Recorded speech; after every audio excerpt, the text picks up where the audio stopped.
හරි පුතාලා. දැන් ඔන්න ඕගොල්ලෝ ලෑස්ති වෙන්නේ පාඩමක් අවසන් කරලා ගොඩාක් දැනුම ලබාගෙන ඒ දැනුම තව වැඩි දියුණු කරගන්න ප්‍රශ්නවලට උත්තර ලියන්න තමයි දැන් අපි ලෑස්ති වෙන්නේ නේද? ඉතින් දැන් පුතාලා මේ පාඩම යටතේ ගොඩක් කරුණු දැනගත්තනේ. ප්‍රවේණිය පිළිබඳව නේද? ඊට පස්සේ කොහොමද මේ ජීවීන් කියන්නේ මුළු කියන්නේ විශේෂයක් තුල පවතින වෙනස්කම් මොනවද? සම්පූර්ණ ජීවීන් අතර පවතින වෙනස්කම් මොනවද? නේද? ඒ ජීවි විශේෂ අතර පවතින දේවල්. එතකොට ඒගොල්ලන්ගේ තියෙන වෙනස්කම් මොනවද? ඊට පස්සේ කොහොමද මේ වෙනස්කම් ඇති වෙන්නේ? ඒවා ප්‍රවේණිගත වෙන්නේ කොහොමද? මෙන්ඩල්ගේ පරීක්ෂණ ගැන කතා කරා.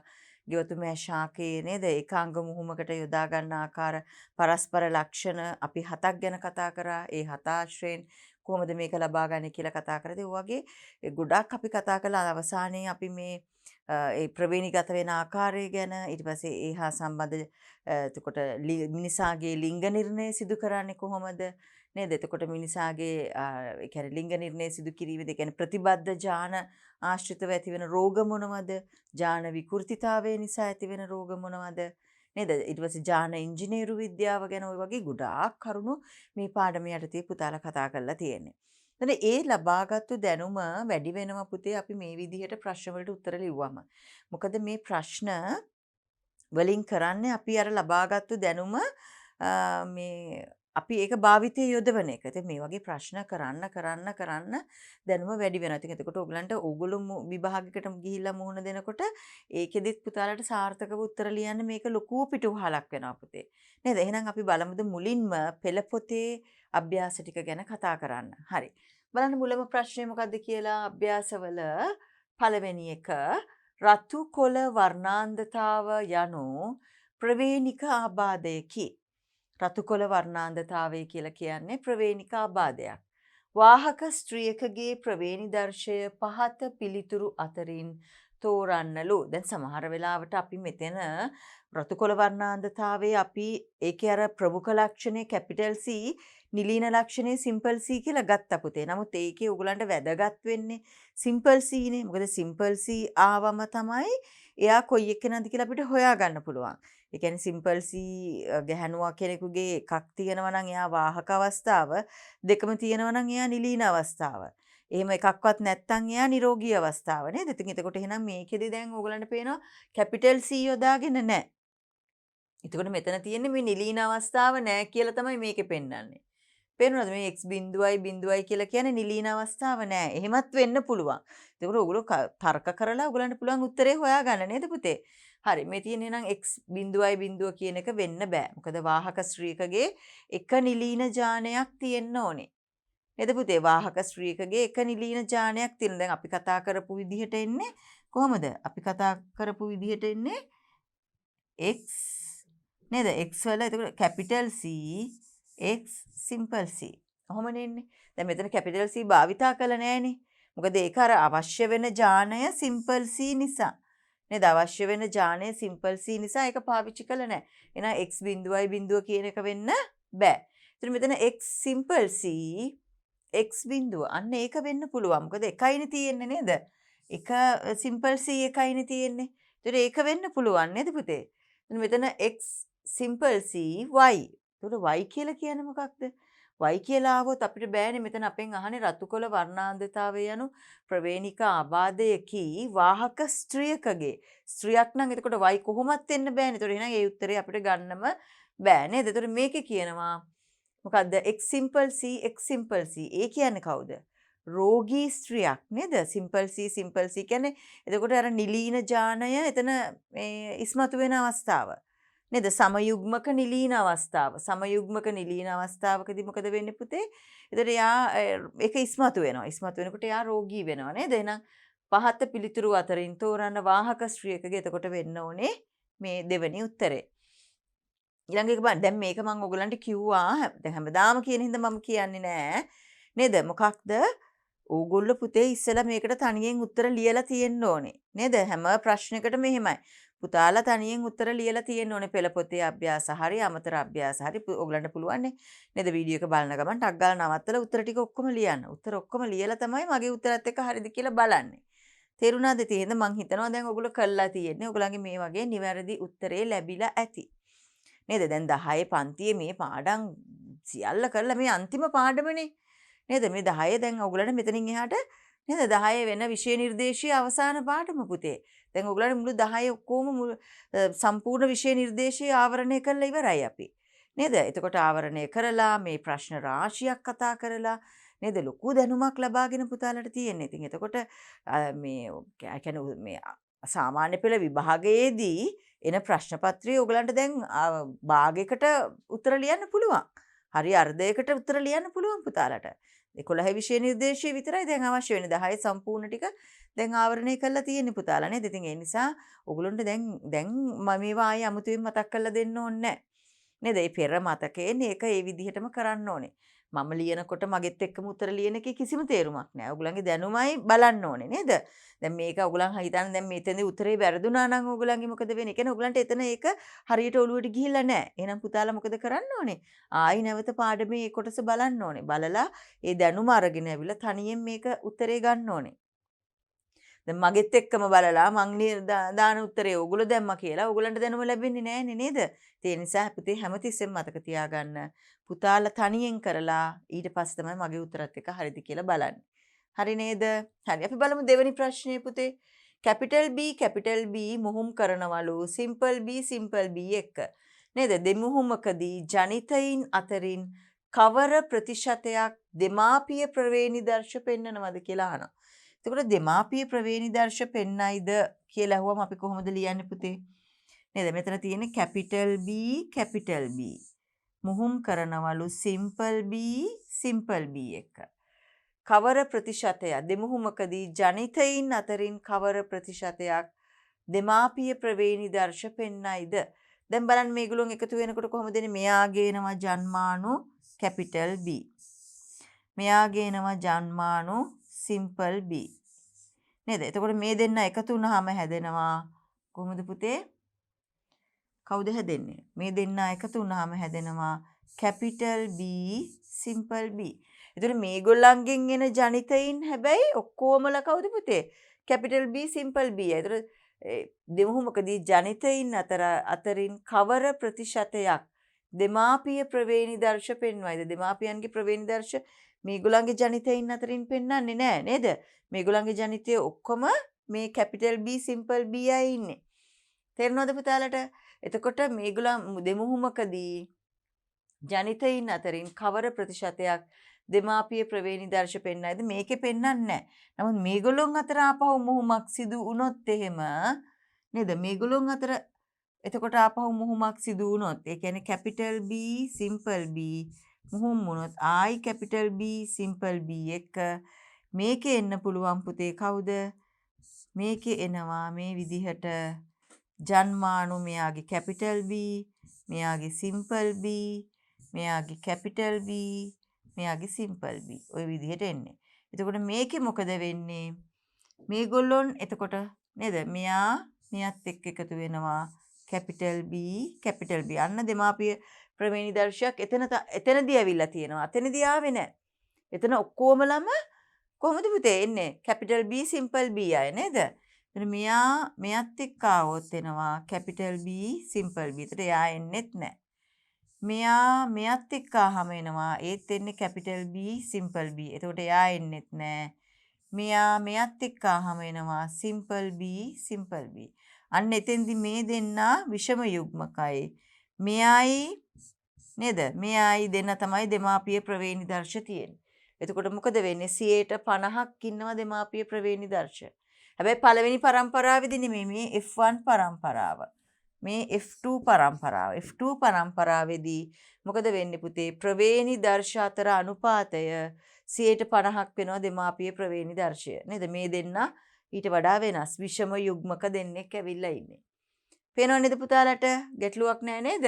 එතකොට එහෙනම් මෙතන අහන්නේ අපෙන් කැපිටල් B හා සිම්පල් B දෙමුහුමකදී ජනිතයින් අතරින් කවර ප්‍රතිශතයක් දෙමාපිය ප්‍රවේණිදර්ශ පෙන්වයිද? එහෙනම් මෙතනින් 100%ක් පෙන්වන්නේ නැහැ. 75ක් නෙමෙයි 50යි. නේද පුතේ? පෙන්වන්නේ 50යි.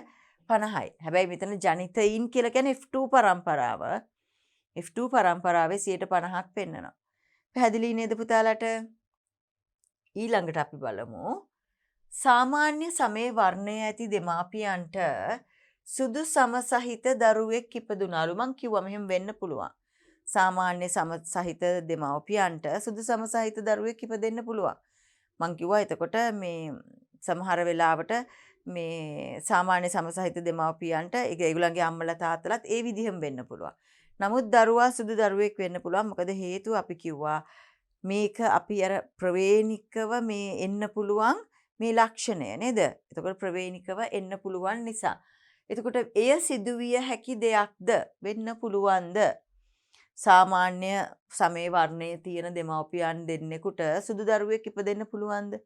පුළුවන් නේද? අපි කිව්වනේ දැන් අර මෙන්ඩල්ගේ පරීක්ෂණවලදී ඔයගොල්ලෝ දැක්කනේ දැන් ඒගොල්ලෝ නුමුහුම් උස ශාකයකුයි නුමුහුම් මිටි ශාකයකුයි මේ ඒගොල්ලොන් මේ මුහුම් කරනකොට පළවෙනි F1 පරම්පරාවේදී මිටි කියන ලක්ෂණය දැක්කෙම නෑ. මිටි කියන ලක්ෂණය හැංගිලා ගියා. නිලීන වුණා ඒක නේද? එතකොට ඒ වගේ මෙතනත් වෙන්න පුළුවන් නේද? මෙතනත් වෙන්න පුළුවන්. මෙතෙන්දිත් මේ අර සාමාන්‍ය සමේ වර්ණය කියන ලක්ෂණය මොකද වෙන්නේ පුතේ නිලීන වෙලා අරයාගේ මේ එයාගේ කියන්නේ ඒක ප්‍රමුඛ වුණාට ඒක මොකද වෙන්නේ? හැංගිලා අර වෙනත් පරම්පරාවක තිබුණු ලක්ෂණයක් මතුවලා එන්න පුළුවන් නේද? වෙනත් කියන්නේ ඊට පරම්පරාවක ඊට වඩා ඉස්සලා පරම්පරාවක හිටපු ආච්චි කෙනෙකුගේ හෝ සීයා කෙනෙකුගේ ලක්ෂණයක් මේ දරුවට ඇති වෙන්න පුළුවන්. ආවේනිකව ඇතිවෙන ලක්ෂණයක් ඒක නේද? එහෙනම් එය සිදුවිය හැකි දෙයක්ද? එහෙනම් පළවෙනි ප්‍රශ්නය එය සිදුවිය හැකි දෙයකි නේද? එය සිදුවිය හැකි දෙයකි. එය සිදුවිය හැකි දෙයකි. එතකොට ඔබේ පිළිතුර ප්‍රවේණිය පිළිබඳ දැනුම යොදාගෙන පහදන්නලු. කොහොමද පුතේ මේක කියන්නේ? ඔබේ පිළිතුර ප්‍රවේණිය පිළිබඳ දැනුම යොදාගෙන පහදන්න කියනවා. එතකොට කොහොමද ඒක පහදන්නේ අපි? නේද? එතකොට අපිට කියන්න පුළුවන් මොකක්ද? දෙමාපිය දෙදෙනාගේ ප්‍රමුඛ ලක්ෂණය වනුයේ සාමාන්‍ය සමේ වර්ණයයි. එහිදී සුදු වර්ණය නිලීන වෙලා තියෙන්නේ. නේද? එහිදී සුදු වර්ණය නිලීන වෙලා තියෙන්නේ. නමුත් ඊළඟ පරම්පරාවේදී මොකද වුනේ? අර නිලීන ලක්ෂණය මොකද වුනේ? සමයුග්මක අවස්ථාවට ආවා. නේද? සමයුග්මක අවස්ථාවට ආවා. ඇවිල්ලා මොකද වුනේ පුතේ? අර නිලීන ලක්ෂණය පෙන්වන්න පටන් ගත්තා. සමයුග්මක අවස්ථාවේදී ඒක පෙන්නනවා. නේද? එතකොට ඒක එන්නේ කොහෙන්ද? එතකොට අර ඉස්සෙල්ලා පරම්පරාවකින් තමයි ඒක එන්නේ. නේද? ඉස්සෙල්ලා පරම්පරාවකින් ඇවිල්ලා අම්මලාගේ ළඟ මොකද වෙලා තියෙන්නේ? අර ජානේ නිලීන වෙලා තියෙනවා. නේද? ඒ කියන්නේ මේ අම්මලා මේ අම්මයි තාත්තයි දෙන්නම විෂම යුග්මකය. නේද? විෂම යුග්මකය. සමයුග්මක මේ තලලුවා නෙමෙයි ඒගොල්ලෝ. නේද? කියන්නේ සමේ වර්ණයට ඒගොල්ලෝ විෂම යුග්මකයි. තේරුණාද? එතකොට අපිට මේක පැහැදිලි කරන්නේ කොහොමද? ඔබේ පිළිතුර ප්‍රවේණිය පිළිබඳ දැනුම යොදාගෙන පහදන්න. අපි ලියමු මෙහිදී දෙමාපිය දෙදෙනා ගේ සමේ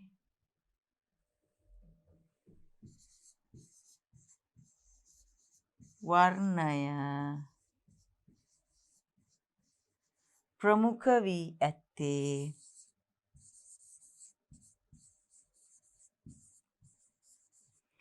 ප්‍රමුඛ වී ඇත්තේ සාමාන්‍ය වර්ණයයි.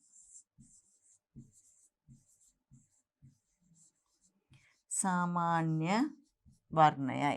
දෙදෙනාගේ සමේ වර්ණයට ප්‍රමුඛ වී ඇත්තේ සාමාන්‍ය වර්ණයයි.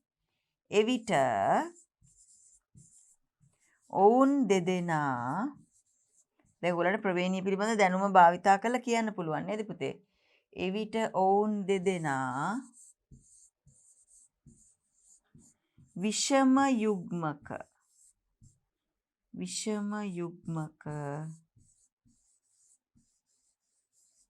ප්‍රවේණි දර්ශ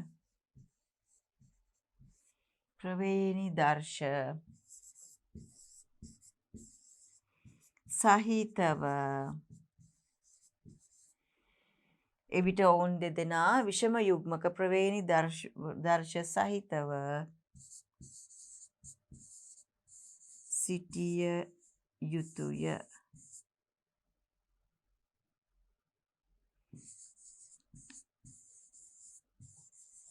සිටිය යුතුය. එහිදී දෙදෙනා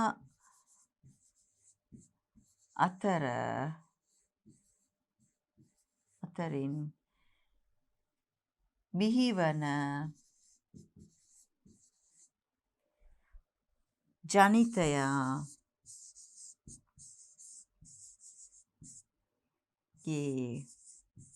සමයුග්මක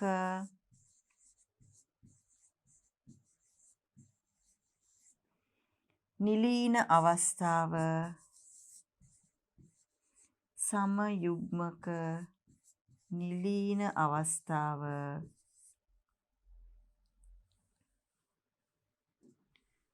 සුදු වර්ණය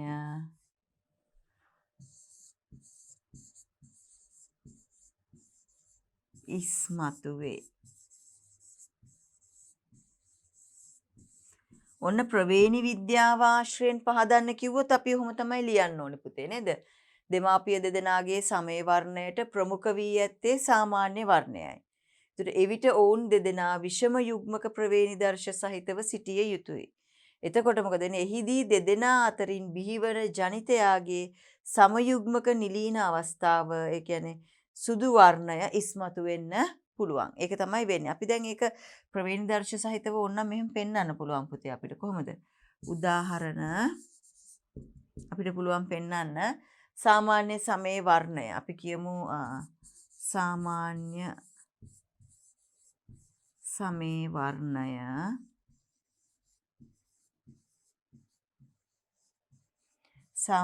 සමේ වර්ණය අපි කියමු B කියලා.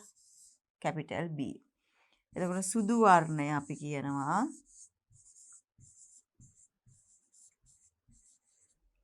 Simple B. සාමාන්‍ය සමේ වර්ණය අපි කියනවා කැපිටල් B කියලා. සුදු වර්ණය අපි කියනවා සිම්පල් B කියලා. එතකොට මොකද කරන්නේ? දැන් අපි මේ දෙන්න අතර මුහුමක් සිදු කරොත් නේද? එතකොට සාමාන්‍ය සමේ වර්ණය තියෙන මෙයා දැන් අපි පුතේ මෙතනදී අපි මේ කියන්නේ දැන් මේ දෙන්න කියන්නේ සමයුග්මක දෙන්නෙක් වුණා නම් දැන් මේ දෙන සාමාන්‍ය සමේ වර්ණයනේ ප්‍රමුඛ වෙලා තියෙන්නේ. ඒතර කැපිටල් B ආවනම් කොහොමත් වෙන්නේ කැපිටල් B ආයම තමයි. ඒතර ඒක වෙන්න බෑනේ. නේද? එතකොට එක්කෙනෙක් කැපිටල් B වෙලා අනිත් එක්කෙනා කැපිටල් B සිම්පල් B වුණත් එන්නේ නැහැ. කොයි වෙලාවකද ඒර දෙන්නගෙම එන්න එපැයි මේ ජන්මානු සිම්පල් B වල නිලීන අවස්ථාවට එන්න. තේරෙනවනේ පුතාලට අර හරියට මෙන්ඩල්ගේ F1 පරම්පරාවේ දෙන්නෙක් මුහුම් කරා වගේ නේද? F1 පරම්පරාවේදී හැංගිලා තිබිච්ච එක අර F1 පරම්පරාවේ දෙන්නෙක් මුහුම් කරාම ආවා වගේ. එහෙනම් මෙතන වෙන්න ඕනේ කොහොමද? දෙමාපිය පරම්පරාව වෙන්න ඕනේ පුතේ කැපිටල් B සිම්පල් B මුහුම් කරන්න ඕනේ කැපිටල් B සිම්පල් B එක.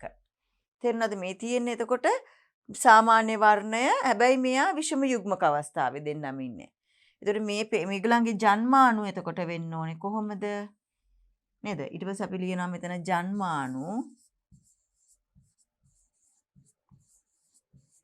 එතකොට ජන්මාණු වෙනවා කොහොමද පුතේ? මෙයාගේ එනවා කැපිටල් B, මෙයාගේ එනවා සිම්පල් B. එතකොට මෙයාගේ එනවා ජන්මාණු කැපිටල් B, මෙයාගේ එනවා සිම්පල් B. පේනව නේද මේ තියෙන ජන්මාණු. මේ කැපිටල් B ජන්මාණු, මේ තියෙන සිම්පල් B. ඔන්න තියෙනවා කැපිටල් B, ඔන්න තියෙනවා සිම්පල් B.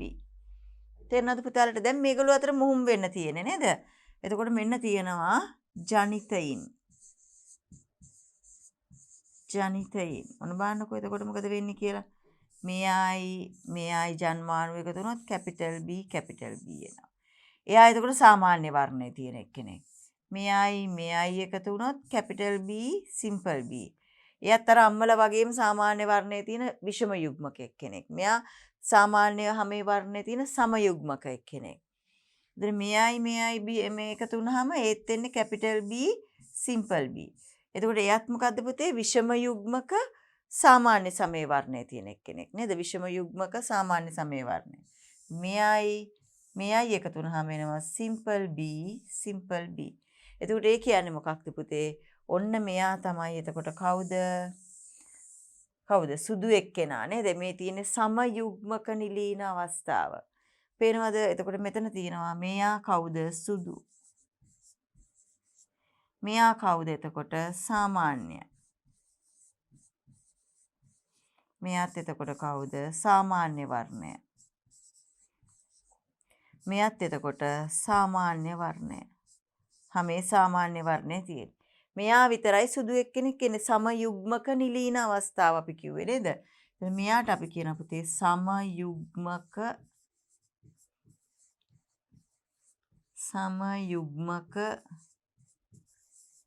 නිලීන අවස්ථාව. මේ ඕගලන්ට පැහැදිලි වෙන්න තමයි මම ඇඳලා දුන්නේ. නැත්තම් ඒක අර විස්තරය අතන ලියලා තියෙන පුතේ. පැහැදිලි නේද? එතන මේ විදිහට සමයුග්මක නිලීන අවස්ථාව ආවම තමයි මෙයාව ඉස්මතු වෙන්න පුළුවන්. පැහැදිලි නේද පුතාලට? නේද? ඒක තමයි මෙතන කියලා තියෙන්නේ අපි නේද? දෙමාපිය දෙදෙනාගේ සමේ වර්ණයට ප්‍රමුඛ වෙලා තියෙන සාමාන්‍ය වර්ණයේ හින්දා එදෙන සාමාන්‍ය වර්ණය ඇවිල්ලා. ඒ විට ඔවුන් දෙදෙනා විෂම යුග්මක ප්‍රවේණි දර්ශ සහිතව සිටිය යුතුයි. අනිවාර්යෙන් එහෙම වුණේ නැත්තම් නිලීන එක්කෙනෙක් එන්නේ නෑ. දෙදෙනා අතරින් බිහිවන ජනිතයාගේ සමයුග්මක නිලීන අවස්ථාව, ඒ කියන්නේ සුදු වර්ණය ඉස්මතු වෙනවා එතකොට. තේරුණාද? නැත්නම් සමයුග්මක නිලීන අවස්ථාව අපි මේක දාමු අරහන් ඇතුලේ. හරි. මෙතන දාමු මේක සුදු වර්ණය ඉස්මතු වෙනවා. පැහැදිලිද පුතාලට? සුදු වර්ණය ඉස්මතු වෙනවා. එහෙනම් ගැටලුවක් නැහැ නේද? දැන් තේරෙනව නේද මේ වගේ ප්‍රශ්නයකට කොහොමද අපි උත්තර ලියන්නේ කියලා? මම දැන් ඒක එන විදිහත් පුතාලට පෙන්නුවේ. එතකොට ඒකෙත් පුතාලට ගැටලුවක් නැහැනේ. නේද? ඒකේ ගැටලුවක් එන්නෙත් නැහැනේ. පැහැදිලි නේද එහෙනම් ඒක? හරි. අපි බලමු පුතේ එහෙනම් ඊළඟ ප්‍රශ්නය. ප්‍රතිසංයෝජිත DNA තාක්ෂණය භාවිතයෙන් ජාන ඉංජිනේරු විද්‍යාවේ වැඩි දියුණු කළ ජීවියෙකුගේ ප්‍රවේණි දර්ශය පමණක් වෙනස් වේ. දැන් ප්‍රතිසංයෝජිත DNA තාක්ෂණය කියන්නේ ජාන ඉංජිනේරු විද්‍යාව. නැත්නම් ජාන තාක්ෂණය කියලා අපි කිව්වා. ජාන තාක්ෂණයෙන් අපි කිව්වා මොකද කරන්න පුළුවන් පුතේ? වෙන කෙනෙකුගේ ජාන අරගෙන ඇවිල්ලා බද්ධ කරන්නත් පුළුවන්. මෙයාගේ ජාන අරන් ගිහිල්ලා මේ ඉවත් කරන්නත් පුළුවන්. ඒ කරාම මොකද වෙන්නේ? අනිවාර්යෙන් ප්‍රවේණි දර්ශය වෙනස් වෙනවා. නේද? අනිවාර්යෙන් ප්‍රවේණි දර්ශය වෙනස් වෙනවා. හැබැයි ප්‍රවේණි දර්ශය වෙනස් වුනාම මේකේ මොකද වෙන්නේ පුතේ? රූපානුදර්ශයත් වෙනස් වෙන්න පුළුවන්. රූපානුදර්ශයත් වෙනස් වෙන්න පුළුවන් නේද? එතකොට මොකද වෙන්නේ? අර සාමාන්‍ය මේ තක්කාලි වලින් අර මොකද වෙන්නේ? විශාල තක්කාලි ඇති වෙනවා. නේද? සාමාන්‍ය අඹ වලින් විශාල අඹ ඇති වෙන්න පුළුවන්. ඉතින් මේ රූපානුදර්ශය වගේම මොකද වෙන්නේ? ප්‍රවේණි දර්ශයත් වෙනස් වෙන්න පුළුවන් පුතේ. එහෙනම් ප්‍රවේණි දර්ශය පමණක් වෙනස් වෙයි කියලා අපිට කියන්න බෑ. ප්‍රවේණි දර්ශය අනිවාර්යෙන් වෙනස් වෙනවා නේද? රූපානුදර්ශය පමණක් වෙනස් වෙනවා කියලා කියන්නත් බෑ. නේද? රූපානුදර්ශය විතරක් වෙනස් වෙනවා කියලා අපිට කියන්නත් බෑ. ප්‍රවේණි දර්ශය හා රූපානුදර්ශය පමණක් වෙනස් වේ. ප්‍රවේණි දර්ශයයි රූපානුදර්ශයයි පමණක් වෙනස් වේ. කිව්වම ඔන්න ඒක හරි. ප්‍රවේණි දර්ශයත් වෙනස් වෙනවා, රූපානුදර්ශයත් වෙනස් වෙනවා නේද? ප්‍රවේණි දර්ශය හෝ රූපානුදර්ශයට බලපෑමක් නැහැ කියන එක කොහොමත් වැරදි. හරි පුතාලා. එතකොට එහෙනම් අපිට ගන්න පුළුවන් උත්තරේ මොකක්ද මේකේ? අපිට ගන්න පුළුවන් එනම් ප්‍රවේණි දර්ශය හා රූපානුදර්ශය පමණක් වෙනස් වේ. නේද? ප්‍රවේණි දර්ශයයි රූපානුදර්ශයයි දෙකම වෙනස් වෙන්න පුළුවන් නේද? ඒක තමයි අපිට ගන්න පුළුවන් උත්තරේ වෙන්නේ. පැහැදිලි නේද පුතාලට? හරි. අපි බලමු ඊළඟට කොළ පැහැති කරල් සහිත ගෙවතුමෑ ශාකයක ප්‍රවේණි දර්ශය සොයා ගැනීමට අවශ්‍ය වී ඇත. කොළ වර්ණය ප්‍රමුඛ ලක්ෂණය වන අතර කහ වර්ණය නිලීන ලක්ෂණය වේ. නේද? ඒතර අපිට දීලා තියෙන ප්‍රමුඛ ලක්ෂණය කැපිටල් G වලින් ගන්නලු. ඒතර නිලීන ලක්ෂණය සිම්පල් G වලින් ගන්න කියලා. සමයෝගී නිලීන කහ පැහැති කරල් සහිත ශාකයක් දී ඇතනම් මේ සඳහා ඔබ ගන්නා ක්‍රියාමාර්ගය කුමක්ද? ඔබේ පිළිතුරු පැහැදිලි කරන්න. දැන් පුතාලා කරලා ඇති මේක නේද? කොහොමද කරේ පුතේ? කොළ පැහැති කරල් සහිත ගෙවතුමෑ ශාකයක ප්‍රවේණි දර්ශය හොයාගන්න ඕනෙලු. කොළ වර්ණය ප්‍රමුඛ ලක්ෂණය කියලා දීලා තියෙනවා. ඒතර කහ වර්ණයේ නිලීන ලක්ෂණය කියලා දීලා තියෙනවා. සමයෝගී නිලීන කහ පැහැති කරල් සහිත ශාකයක් දීලා තියෙනවා නම් එතකොට දැන් සමයෝගී නිලීන කහ පැහැති කරල් සහිත ශාකයක් අපිට දීලා තියෙනවලු. දීලා තියෙනවා නම් මේ සඳහා ඔබ ගන්නා ක්‍රියාමාර්ගය කුමක්ද? එතකොට පුළුවන් පුතේ අපිට දැන් අහන්නේ අපෙන් මේ කොළ පාට එකේ ප්‍රවේණි දර්ශය මොකක්ද කියලානේ. එක්කෝ කොළ පාට එකේ ප්‍රවේණි දර්ශය වෙන්න පුළුවන් කැපිටල් G කැපිටල් G. එහෙම නැත්නම් වෙන්න පුළුවන් කැපිටල් G සිම්පල් G. නේද? ওই දෙකනේ වෙන්න පුළුවන්. ඒතර දැන් මේකේ අපිට ක්‍රියාමාර්ගය මොකක්ද? එතකොට අපිට පුළුවන් මේ ප්‍රවේණි දර්ශ කොයි විදිහටද රුක් සටහනේ දාලා බලන්න පුළුවන් මේ ප්‍රවේණිගත වෙන ආකාරය. අපි ඉස්සෙල්ලම දාමුද මෙතන කොළ පැහැති පිළියමු කොළ පැහැති කරල් සහිත කොළ පැහැති කරල් සහිත ගෙවතු මෑ ශාකය කැපිටල් G අවස්ථාව සඳහා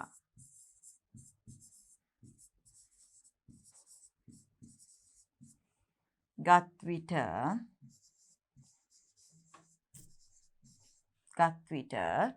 අපි ගන්නවා ඉස්සෙල්ලාම කැපිටල් G අවස්ථාව. මේක මොකද කරන්නේ පුතේ? සමයෝගී නිලීන කහ පැහැති කරල් සහිත ශාකයක් එක්ක මුහුම් කරන්න ඕනේ. සඳහාගත් විට ගෞතමයා ශාකය කැපිටල් G අවස්ථාව ශාකයේ සඳහාගත් විට එය මොකද වෙන්නේ?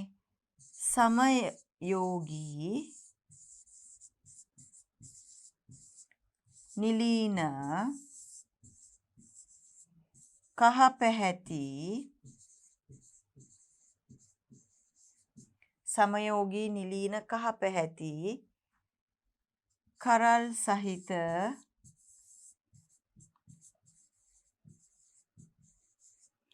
ශාකය සමග මුහුම් කරයි. කහ පැහැති කරල් සහිත ශාකය සමග මුහුම් කිරීම.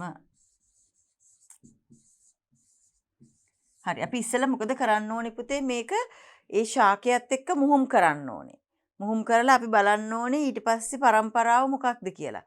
ඒ පරම්පරාව අනුව අපි තීරණය කරන්න ඕනේ මෙයාගේ ප්‍රවේණි දර්ශය මොකක්ද කියලා. තේරුණාද? හරි. මුහුම් කිරීම. හරි. එතකොට බලන්න මොකද්ද වෙන්නේ කියලා. ඔන්න එනවා P පරම්පරාව.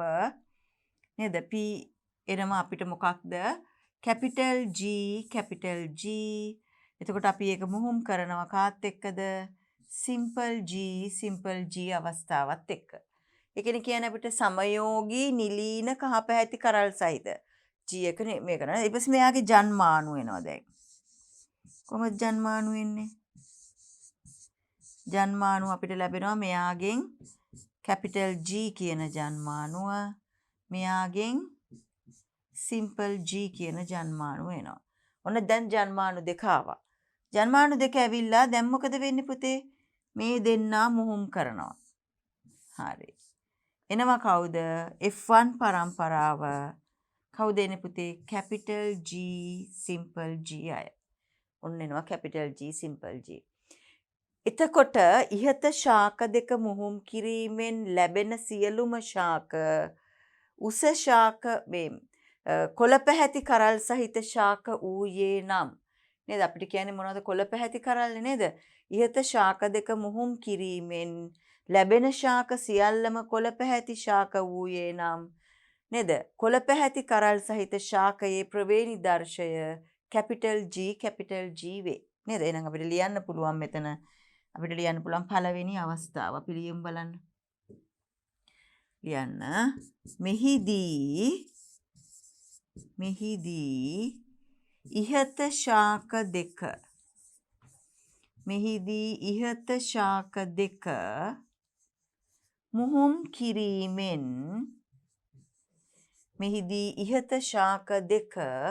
මුහුම් කිරීමෙන් ලැබෙන ඉහත ශාක දෙක මුහුම් කිරීමෙන් ලැබෙන F1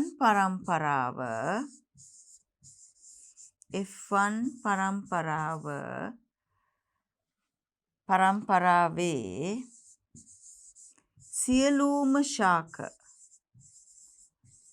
සියලුම ශාක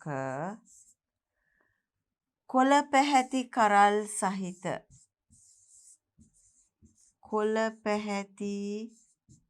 කරල් සහිත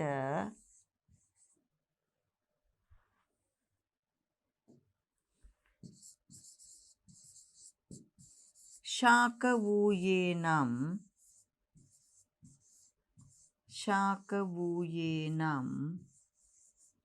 කොළ පැහැති කරල් සහිත ශාක වූයේ නම් එහි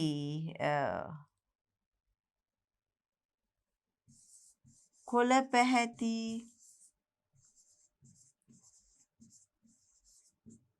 කරල් සහිත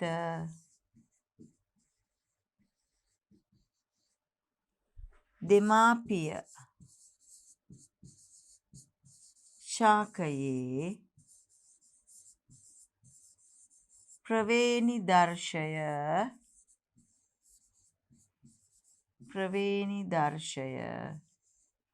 මොකද්ද වෙන්නේ පුතේ? කැපිටල් G වේ. පේනවද පුතාලට? ඉහත ශාක දෙක මුහුම් කළ විට ලැබෙන F1 පරම්පරාවේ සියලුම ශාක කොළ පැහැති කරල් සහිත ශාක වූයේ නම් කොළ පැහැති කරල් සහිත දෙමාපිය ශාකයේ ප්‍රවේණි දර්ශය කැපිටල් G වෙන්න ඕනේ නේද? එහෙම කැපිටල් G වුණොත් තමයි මේක එන්නේ. එහෙම නැත්තම් වෙන්නේ කොහොමද? එතකොට ඒක හොයාගන්න පුළුවන්. ඊට පස්සේ අපිට පුළුවන් දාන්න කොළ පැහැති කරල් සහිත අපි දාමු ඊළඟ එක. කොළ පැහැති කරල් සහිත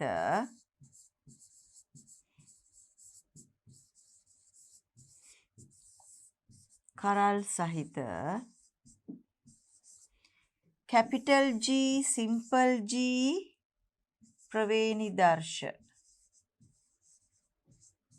ප්‍රවේණි දර්ශය සහිත ශාකය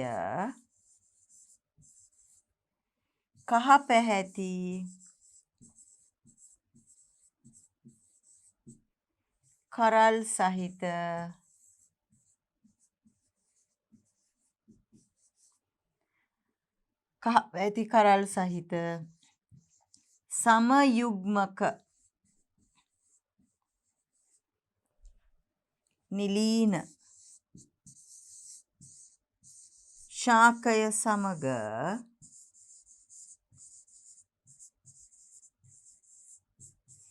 මුහුම් කළ විට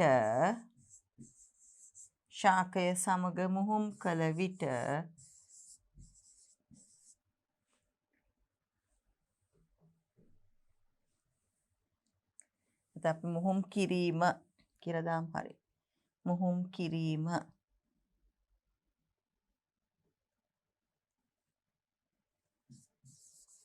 හරි. එතනත් එතකොට දැන් අපි බලන්න ඕනේ පුතේ. එතකොට ඒකේ ප්‍රවේණි දර්ශය මොකද්ද? එතකොට අපිට පුළුවන් ඒ ප්‍රවේණි දර්ශයට අනුව එන ජනිතයින් ටික බලලා ඒක වෙනවා නම් එහෙනම් මෙයා මෙන්න මේ ප්‍රවේණි දර්ශය තමයි තියෙන්නේ කියලා බලන්න නේද? එතන මේකේ මොකක්ද එන්නේ P capital G simple G මුහුම් කරනවා සිම්පල් G එක. නේද? ওই විදිහට තමයි මුහුම් කරන්නේ. එතකොට මෙතන මොකද වෙන්නේ? ජන්මාණු හැදෙනවා. මොනවද පුතේ? මෙයාගෙන් හැදෙනවා මොනවද? කැපිටල් G ජන්මාණුයි සිම්පල් G ජන්මාණුයි. මෙයාගෙන් හැදෙනවා සිම්පල් G ජන්මාණු හැදෙනවා. හරිද?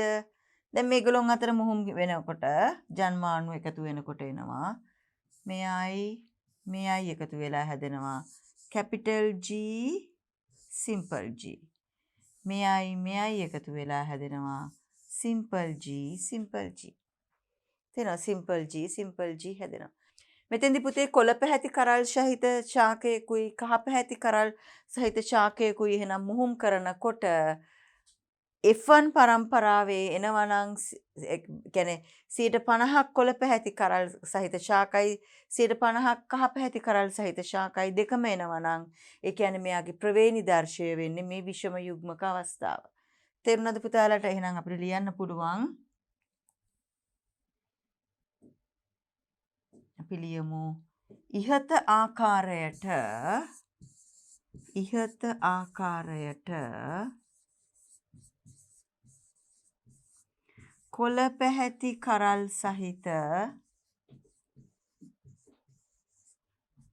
කොළ පැහැති කරල් සහිත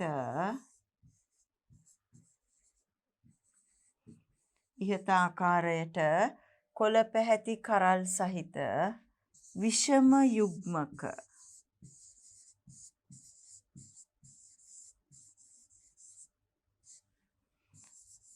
ප්‍රවේණිදර්ශ විෂම යුග්මක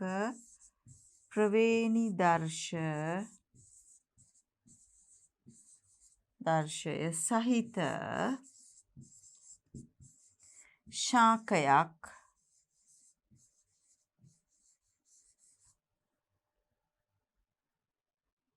කහ පැහැති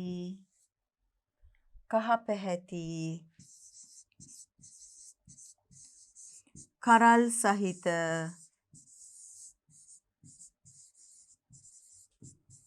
සමයුග්මක කහ පැහැති කරල් සහිත සමයුග්මක ශාකයක් සමග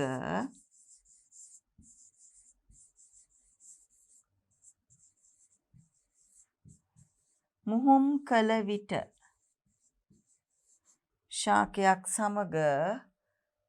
කළ විට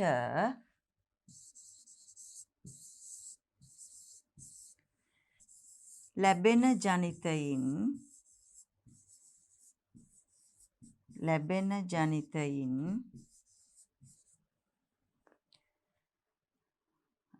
කොළ පැහැති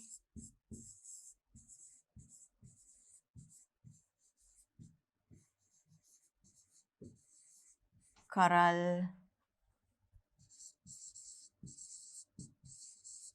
සහිත ශාක 50ක් හා කහ පැහැති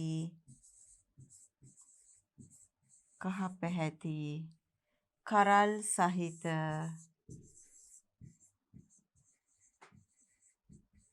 ශාක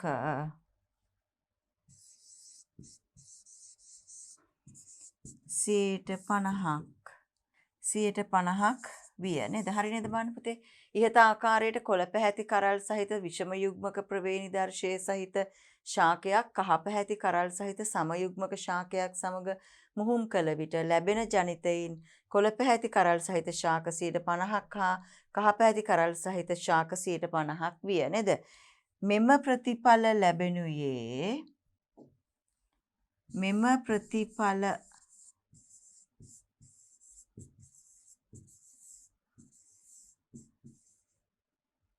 ලැබුණි නම්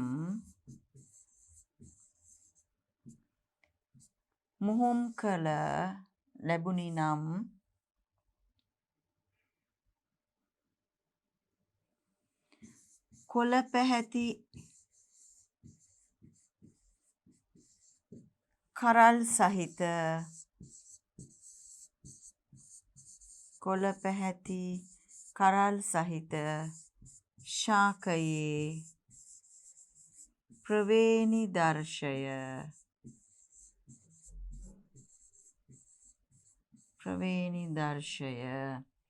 මොකද්ද වෙන්නේ පුතේ? කැපිටල් G සිම්පල් G වේ. ඔන්න තේරුණාද ඔයගලන්ට? දැන් අපි ඔන්න හැදෙන ආකාර ටික ඔක්කොම කතා කළා. නේද? දැන් අපි කිව්වා ඔන්න බලන්නකෝ කොළ පැහැති කරල් සහිත ගෙවතු මෑ ශාකයක ප්‍රවේණිදර්ශය සොයා ගැනීමට අවශ්‍ය වෙලා තියෙනවලු.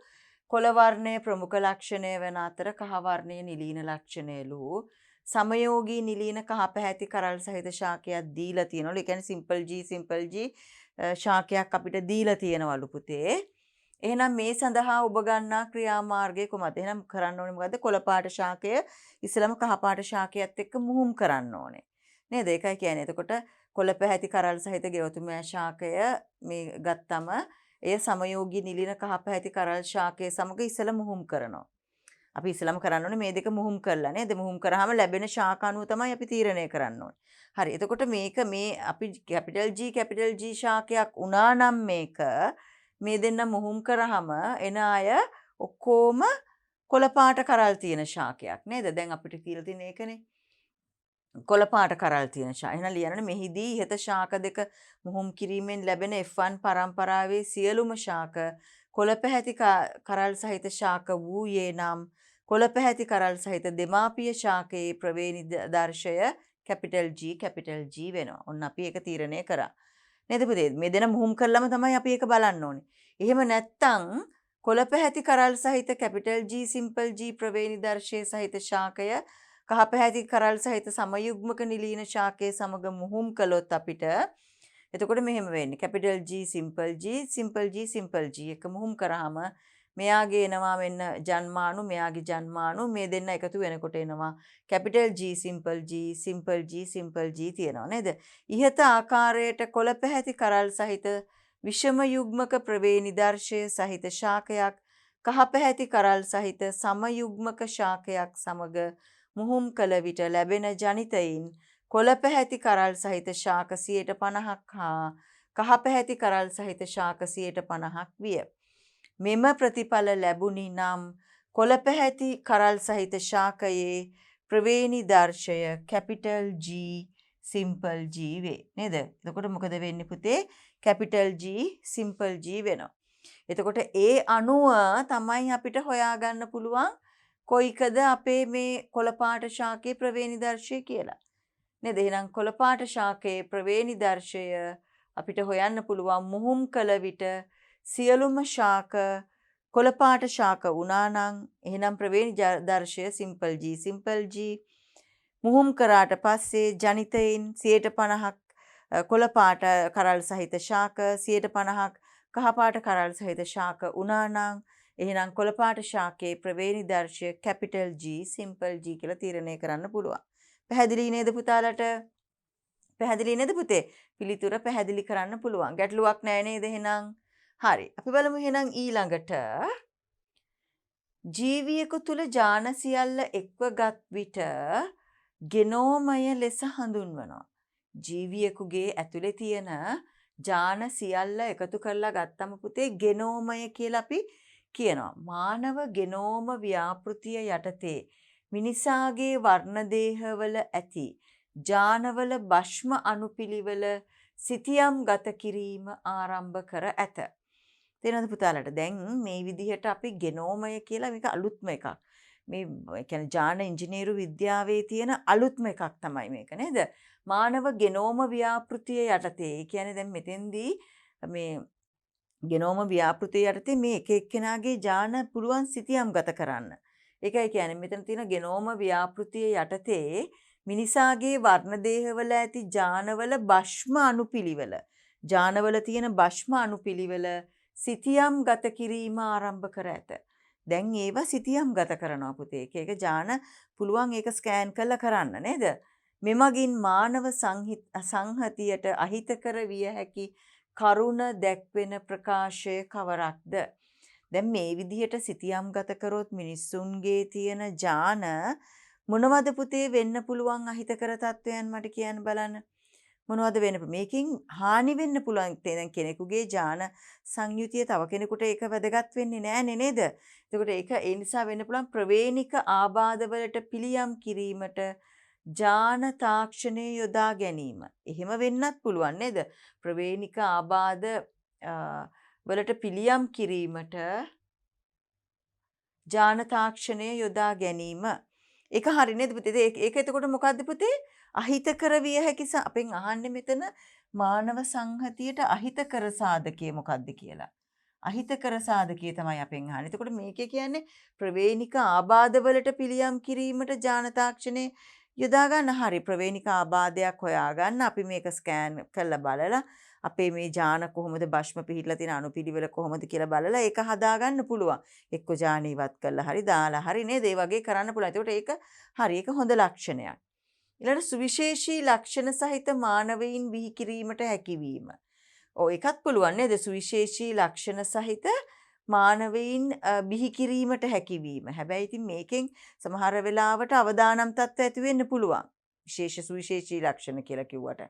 නේද? ඒ කියන්නේ අපේ තියෙන අනන්‍යතාවය නැති වෙලා යන්න පුළුවන්. වෙන වෙන ලක්ෂණ ඇති වෙන්න පුළුවන් නේද? ඊළඟට ජීවිත රක්ෂණය සඳහා ඉල්ලුම් කරන්නන්ගේ රෝග තත්ත්ව පහසුවෙන් හඳුනා ගැනීමට රක්ෂණ සමාගම් වලට හැකියවීම. දැන් එතකොට ජීවිත රක්ෂණ සඳහා ඉල්ලුම් කරන අයගේ රෝග තත්ත්ව පහසුවෙන් හඳුනා ගන්න ඒගොල්ලන්ට පුළුවන්. රක්ෂණ සමාගම් වලට පුළුවන්. නැත්නම් අපි ගිහිල්ලා ටෙස්ට් කරලා බලලා එහෙමනේ කරන්නේ. නේද? එහෙම වෙන්න පුළුවන්. ඥාන තාක්ෂණයෙන් වැඩි දියුණු කළ ශාක හා සතුන් මගින් ආහාර අර්බුදයට පිළියම් යෙදීමට හැකියවීම.